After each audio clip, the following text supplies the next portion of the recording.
नमस्कार दोस्तों, स्वागत है आपका आपके अपनी YouTube channel government job preparation पर। दोस्तों स्वागत है आज की इस सीरीज़ में। और दोस्तों जैसा कि हमने बताया कि अल्टरनेट आपका हिस्ट्री, ज्योग्राफी, अल्टरनेट आपके जो वीडियोस मिलेंगे डेली, अल्टरनेट आपका हिस्ट्री का वीडियो मिलेगा और उसके बाद एक दिन में 2 वीडियोस आपको प्रोवाइड किए जाएंगे, एक हिस्ट्री का और एक आपको वीडियो मिलेगा इंडियन पॉलिटी का, और दूसरे दिन आपको मिलेगा जनरल साइंस का और आपको ज्योग्राफी का वीडियो मिलेगा। तो ये इस तरह से अल्टरनेट वीडियो चलेंगे। तो जिन भी एग्जाम्स में आपका जीके जीएस पूछा जाता है उन सारे के सारे एग्जाम्स के लिए ये वीडियोस बहुत ही मोस्ट इंपॉर्टेंट है और खासकर आपके आने वाले लेखपाल और एनटीपीसी एग्जाम के लिए बहुत ही ज़्यादा इंपॉर्टेंट है। तो जनरल साइंस में सबसे पहले हम लोग यहाँ पर पूरा फिजिक्स डिस्कस करेंगे, यानी कि भौतिक विज्ञान, फिर इसी तरह से केमिस्ट्री और फिर इसी तरह से आगे बायोलॉजी को हम डिस्कस कर लेंगे। तो चलिए शुरू करते हैं आज का हमारा वीडियो इसी सीरीज का। और ये वीडियो आपको प्रीमियर कर दिया जाएगा रात के 11 बजे। 10 बजे आप लोग उस वीडियो को जरूर देखिएगा जो मैंने बताया है। 10 बजे जो वीडियो मैंने प्रीमियर कर रखा था आपका ज्योग्राफी का, उस वीडियो को देखने के बाद आप लोग 11 बजे इस वीडियो को देखिएगा। इस तरह से डेली ये सीरीज चलती रहेगी। तो चलिए शुरू करते हैं आज का हमारा वीडियो। सो गाइस, यहाँ पर जो पहला क्वेश्चन हमारा निकल कर आ रहा है वह है, काले वस्त्रों के मुकाबले श्वेत वस्त्र शीतल क्यों होते हैं? तो बहुत ही आसान सा क्वेश्चन है, वेरी वेरी इजी क्वेश्चन।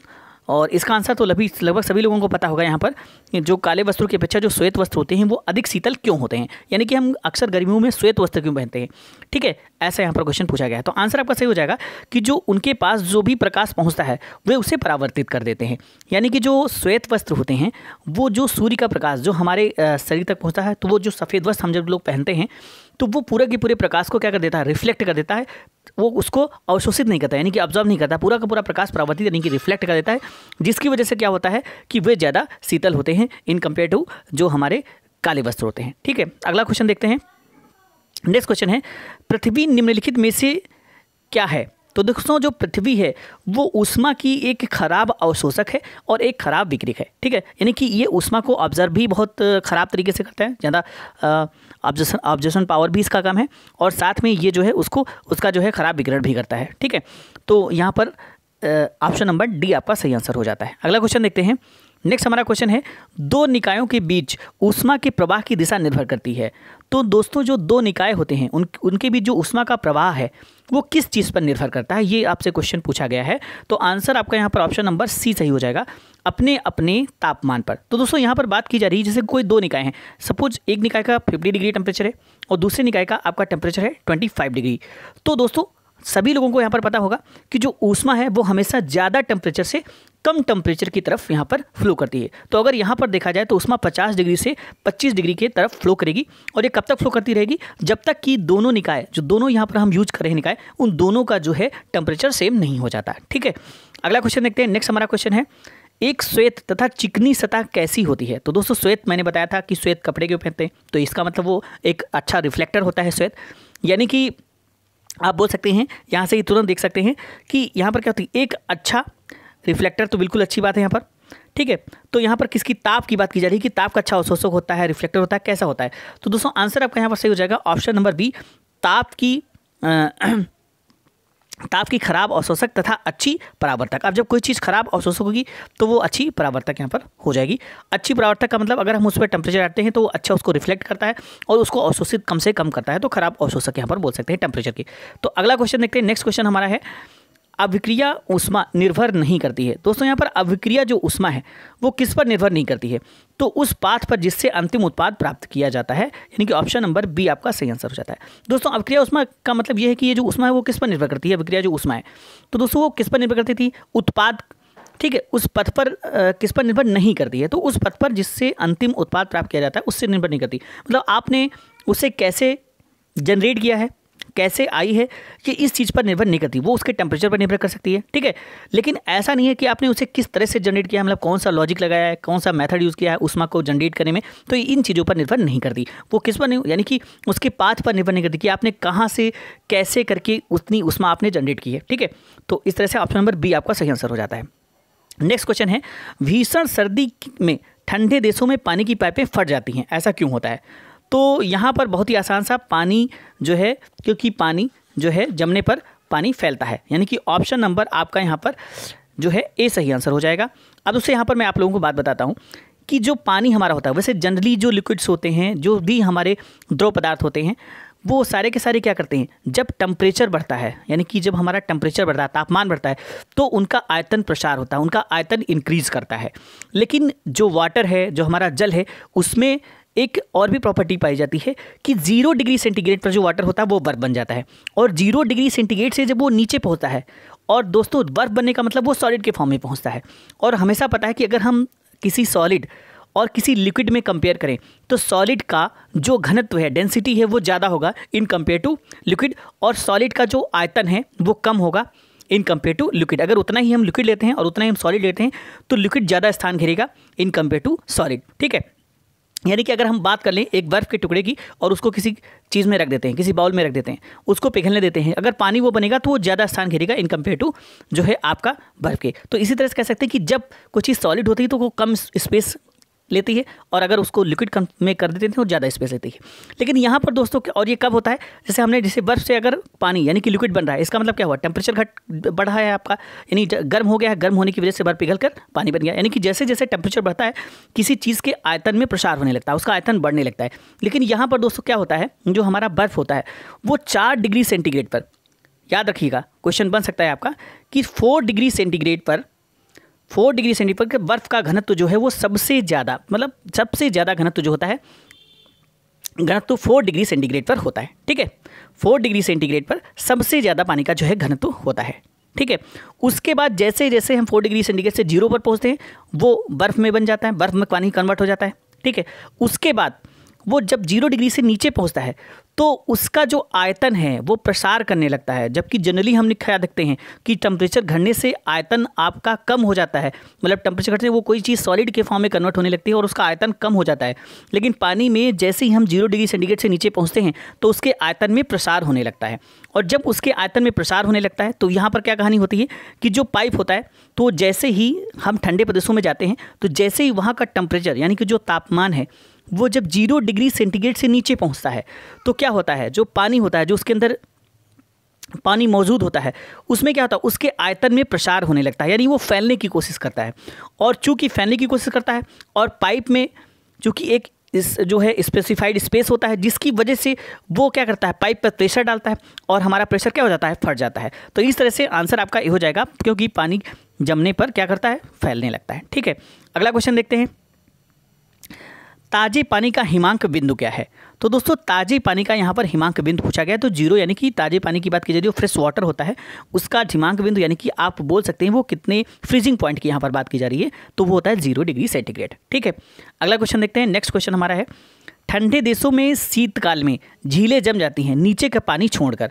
तो ठंडे देशों में जो झीलें जम जाती हैं नीचे का पानी छोड़कर, तो ऑप्शन हो जाएगा 0 डिग्री सेंटीग्रेड पर।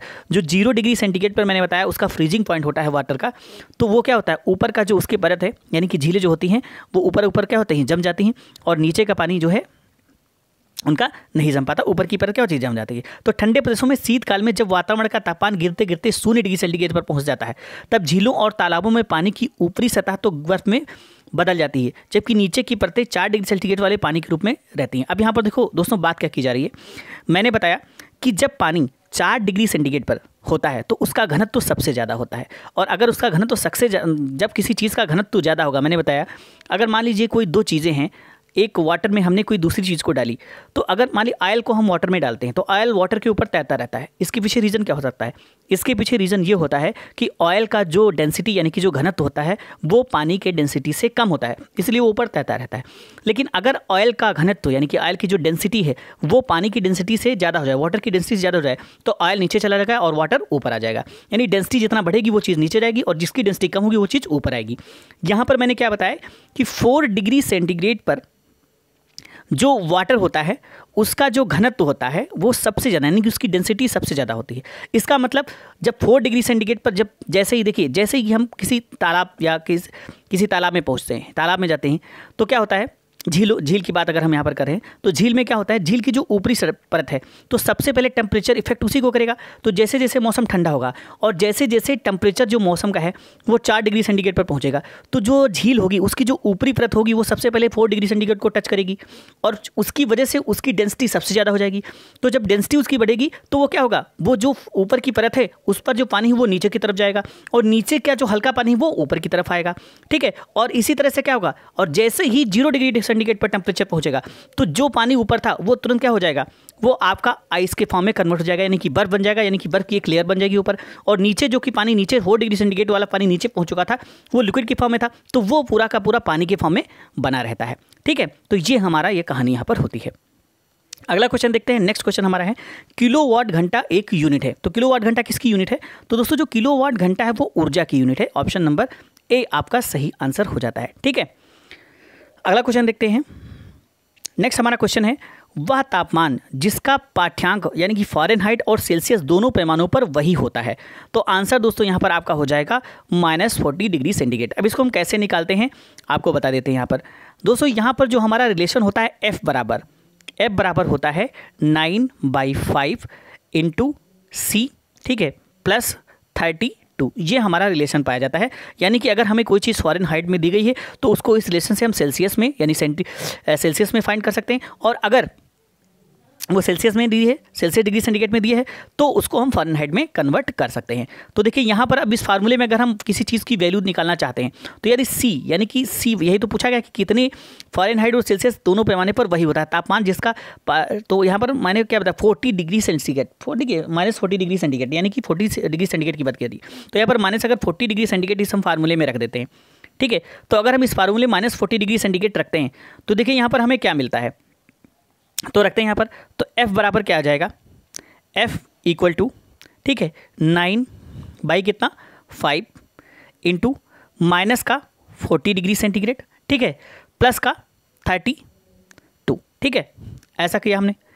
अब यहाँ पर देखो माइनस का 40 डिग्री सेंटीग्रेड, अब इसको हम 5 से कट कर सकते हैं। 5 8 जा 40, यानी कि माइनस का ये कितना आ गया, 8 आ गया। कितना आ गया, माइनस का 8। ठीक है, अब यहाँ पर देखो क्या हुआ, हमने इसको कट कर दिया। उसके बाद यहाँ पर कितना हुआ, 9 को 8 से करेंगे तो F बराबर कितना आ जाएगा, अगर हम 9 को 8 से करते हैं तो ये हो जाएगा माइनस का 72, और यहाँ पर कितना था, प्लस का 32। तो ये प्लस का 32, ये माइनस का 72, ये हमारा रिजल्ट क्या दे देगा, ये हमारा रिजल्ट देखिए प्लस का माइनस का 72 और प्लस का 32, ये हमें क्या बना देगा, माइनस का 40, यानी कि हमारा जो F आया वो भी माइनस का 40 आ गया।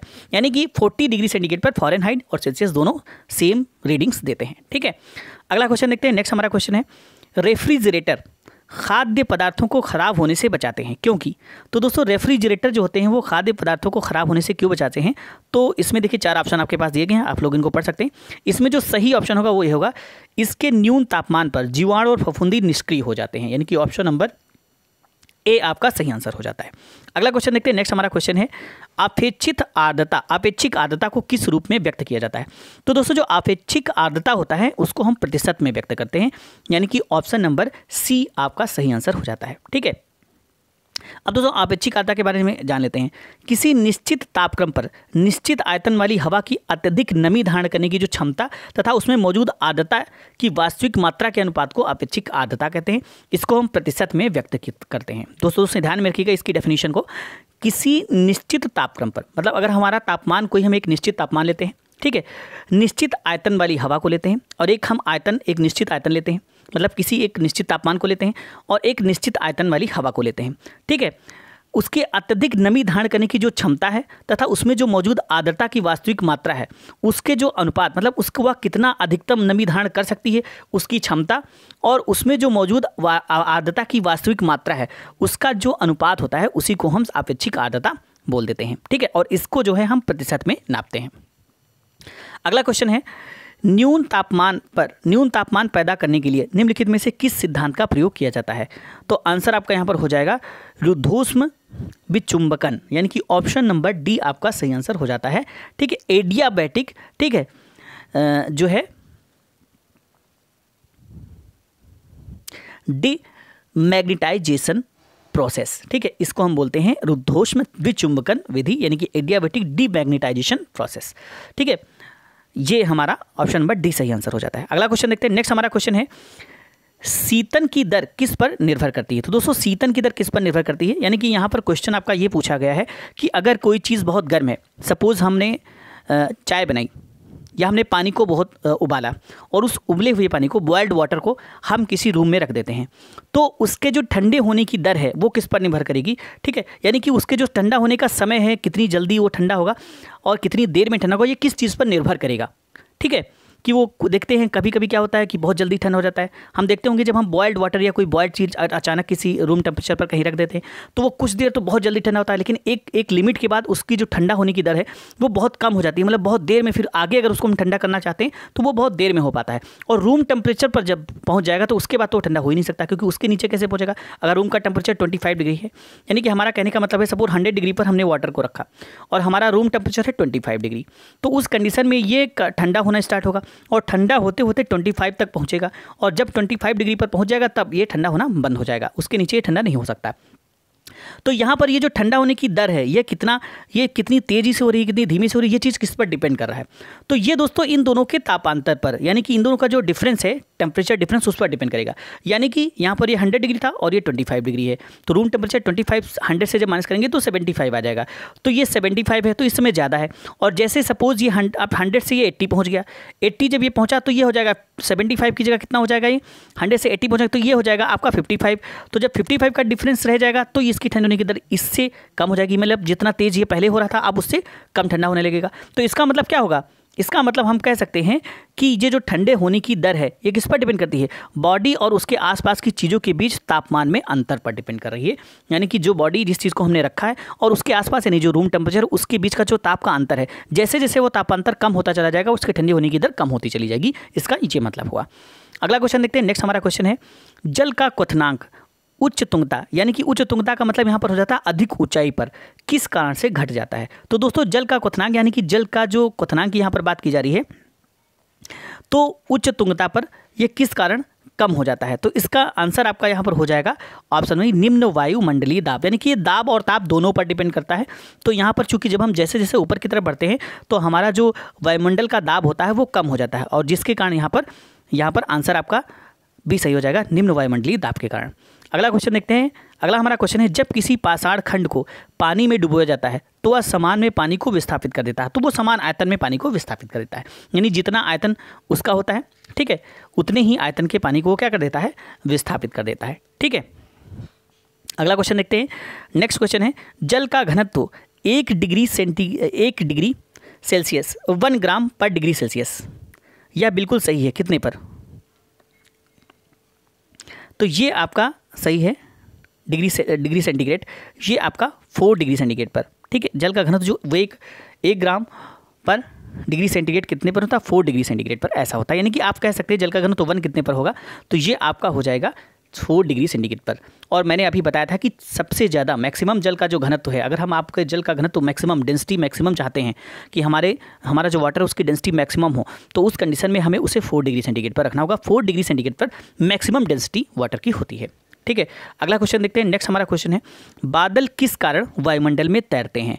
तो दोस्तों बादल किस कारण वायुमंडल में तैरते हैं, तो हो जाएगा निम्न घनत्व के कारण, यानी कि जो है मिनिमम डेंसिटी की वजह से। यानी कि जो हमारे बादल होते हैं, अब जो बादल हमारे वायुमंडल में क्या होती हैं, गैसेस पाई जाती हैं।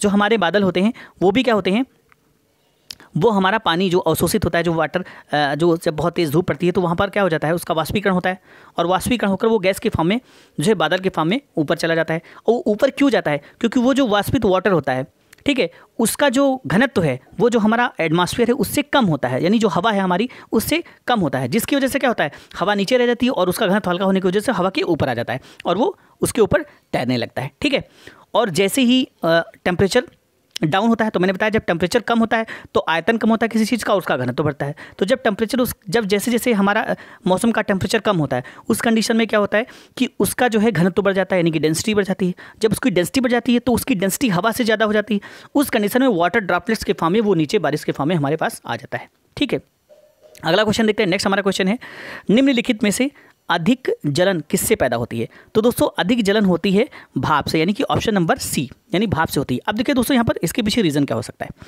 देखिए 100 डिग्री सेंटीग्रेड वाटर का बॉइलिंग पॉइंट होता है, 100 डिग्री सेंटीग्रेड वाटर का क्या होता है, बॉइलिंग पॉइंट होता है।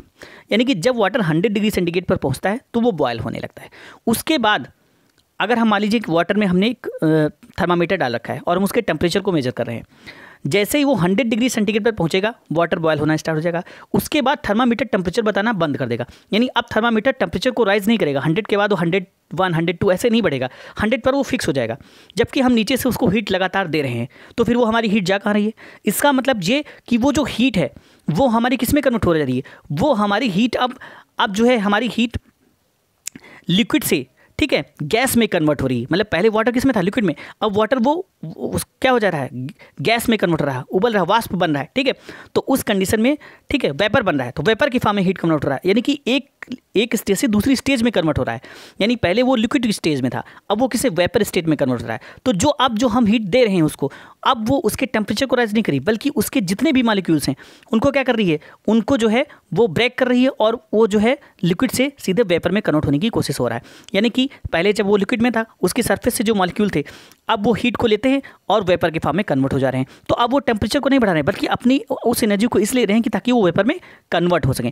तो जब वेपर में कन्वर्ट होते हैं तो टेम्परेचर तो हमारा 100 डिग्री सेंटीग्रेड हुआ, लेकिन वेपर में कन्वर्ट होने के लिए क्या हुआ कि हमारा 100 डिग्री सेंटीग्रेड पर वाटर बॉयल होना स्टार्ट हुआ था। तो जब 100 से हमने थोड़ा सा ज़्यादा जैसे उसको हीट दिया, तो उस कंडीशन में टेम्परेचर तो हमारा नहीं बना, लेकिन उस थोड़ा सा ज़्यादा हीट को लेगा और वो क्या होगा, वेपर के फॉर्म में कन्वर्ट हो जाएगा। इसीलिए जो वेपर होगी उसके पास जो हीट होगी वो बॉइलिंग वाटर की हीट से ज़्यादा थोड़ी होती है। इसी वजह से हमें क्या होता है, अधिक जलन फील होती है भाप से, यानी कि स्टीम से, ठीक है। अगला क्वेश्चन देखते हैं, एक वास्तविक गैस किसमें एक आदर्श गैस के रूप में क्रिया कर सकती है। तो एक यहाँ पर एक कंडीशन होनी चाहिए कि एक वास्तविक गैस किसमें एक आदर्श गैस के रूप में क्रिया कर सकती है। तो आंसर आपका यहाँ पर हो जाएगा निम्न दाब और उच्च ताप पर, यानी कि ऑप्शन नंबर बी आपका सही आंसर यहाँ पर हो जाता है, ठीक है। तो ये थे दोस्तों यहाँ पर आज के इंपॉर्टेंट क्वेश्चंस। इसी तरह से ये भी सीरीज कंटिन्यू जारी रहेगी, तो आप लोग हमारी इस वीडियो को देखिए और ज़्यादा से ज़्यादा लोगों के साथ शेयर किए। तो मिलते हैं नए अपडेट्स के साथ, तब तक के लिए थैंक्स फॉर वॉचिंग।